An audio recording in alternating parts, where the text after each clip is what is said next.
আসসালামু আলাইকুম, কি অবস্থা, কেমন আছেন? আমরা ভালো আছি আলহামদুলিল্লাহ। নিজের গাছের যে কোনো জিনিস সবজি উঠে খাওয়ানো কিন্তু অনেক ভালো। যেমন নিজেকে অনেক ভালো মনে হয় যে একটা জিনিস সবজি চাষ করেছি, ওটা থেকে খেতেছি। আসলে সত্যি কিন্তু এটা একটা ভাগ্যের ব্যাপার। যেহেতু কুয়েতে বসে একটা সবজি চাষ করলাম, যেহেতু সিম গাছ, ওখান থেকে সিম উঠিয়ে আমরা রান্না করলাম। এর চেয়ে সবচেয়ে খুশি আনন্দ আর কিছুই হয় না। যে কোনো জিনিসই আপনি লাগান, গাছ লাগান, সব কিছুর মধ্যে ফল ভোগ করাটাই কিন্তু সবচেয়ে আনন্দের। এটাই তাই আমি এখানে সিম গাছ লাগিয়ে যে দেখেন অনেক বাতাস বইছে, তখন আমি এখান থেকে সিম কয়েকটা উঠিয়ে, যেহেতু প্রথম উঠাইতেছি তাই উঠিয়ে রান্না করব। আর সিম গাছটা কিন্তু মোটামুটি ভালো হয়েছে আলহামদুলিল্লাহ, আপনাদের দোয়ায়। আর আমি প্রথমবার কিন্তু আরও কয়েকবার সিম গাছটা দেখিয়েছি ছোটো থাকতে, কিন্তু এখন আলহামদুলিল্লাহ বড় হয়েছে মাশাল্লাহ। সিমও উঠিয়ে নিয়েছি, দেখেন কতগুলো সিম মাশাল্লাহ।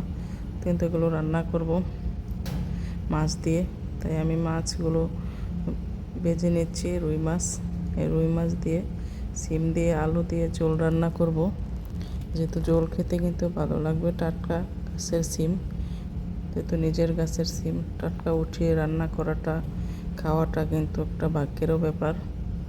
তাই রান্না করতেছি। অসাধারণ অসাধারণ হয়েছে, আর একদম পারফেক্ট। এখানে কোনো কিছুই নাই ফরমালিন জাতীয়। একটাই আলহামদুলিল্লাহ, একটা হোক দুইটা হোক, নিজে লাগিয়ে গাছ লাগিয়ে খাওয়াটা কিন্তু সবচেয়ে আনন্দের। এটাই যে দুইটা একটা হয়েছে, এটাই কিন্তু আমাদের চলে। কিন্তু এটা দিয়ে যে সারা জীবন চলা যাবে তা না, কিন্তু এটা শখ করে কোনো কিছু করলে কিন্তু এটাও ভালো লাগে। আর এদিকে রোজার মধ্যে রান্না করলাম ছোলা, এত সুন্দর করে লাস্ট রোজায় ছোলা বোনা করলাম ধনিয়া পাতা দিয়ে, এত টেস্ট হয়েছিল। দেখতেও কিন্তু কালারটাও সেরকম হয়েছে, দেখেন এত অসাধারণ হয়েছে। তারপর আমি ধনিয়া পাতা দিয়ে নেড়ে চেড়ে উঠিয়ে ফেললাম। খাওয়া দাওয়ার জন্য, ইফতারের জন্য আয়োজন করলাম। যেহেতু ইফতার আসলে, রোজা আসলে এটা কিন্তু বেশি খাওয়া হয় ছোলা, যেহেতু আমরা বাঙালিরা কিন্তু ছোলা মুঠ বড়ি ছাড়া কিন্তু তেমন জমে না।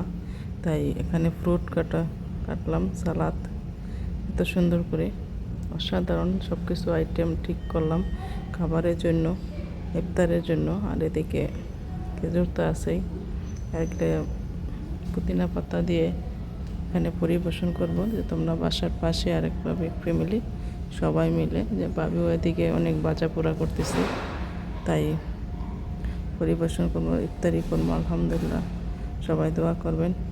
আর এদিকে রোজার শেষের দিন একটু মার্কেটে গেলাম, দেখি কিছু কেনাকাটা হালকা পাতলা এসেই কিনতে, যেমন প্রয়োজনীয় জিনিস কিনতে একটু মার্কেট তো যেতেই হয়।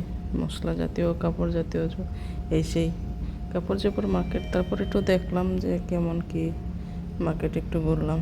আমাদের বাসার পাশে মার্কেট, বেশি দূরে না, তাই ওখানে গিয়ে আর এদিকে জুতাও দেখলাম, মোটামুটি ভালো আছে। কেনাকাটা তো তেমন করবো না, তাই এদিকে কোনো কিছু কিনবো না। এদিকে হাজব্যান্ডে দেখতেছে একটা কিছু কিনে দিতে, তাই ওর জন্য কিনলাম কিছু কেনার পর। তারপর আমরা বাসায় চলে আসব।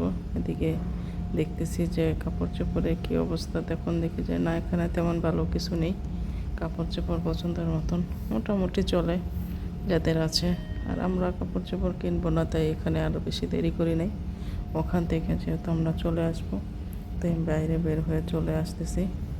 আর এদিকে আপনার ভাইয়াও দেখতেছি যেদিকে কী কেনাকাটা করা যায়, শুধু যেহেতু কালকে ঈদ, রোজার আগের দিন এদিকেও দেখতেছি। আর এগুলো তো মনে করেন দেখাই আগে, যে কী কেনাকাটা প্রতিদিনই মার্কেটে আসলে এগুলো দেখা যায় যে কী আছে না আছে, অফার দিছে। আর এখানে কিন্তু কোনো জিনিসের দাম বাড়ানো যাবে না, যেহেতু রবি কান্ট্রি, ওখানে কোনো কিছুর দাম তেমন হাই কোয়ালিটি নেই, মিডিয়ামের মধ্যে আছে সব জিনিসই। তাই মিডিয়াম যেহেতু আছে, নর্মালে তেমন কেনাকাটাও তেমন মোটামুটি চলে, এই আর কি। দেখলাম মশলা জাতীয়, আর এখানে দেখতেছি কিছু। আর এদিকে চাউল এসে চিনি, আর আমি এখান থেকে একটা চিনি নিলাম, যেহেতু চিনি নাই রান্না করতে হবে সেমাই।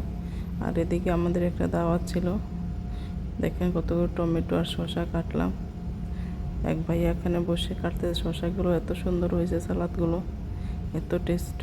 কিংবা এখানে পুদিনা পাতা দিয়ে নিয়ে নিলাম, আমরা দাওয়াত খেতে গেলাম, দাওয়াতে তো এই সালাদগুলো তো একদম পারফেক্ট হয়েছে।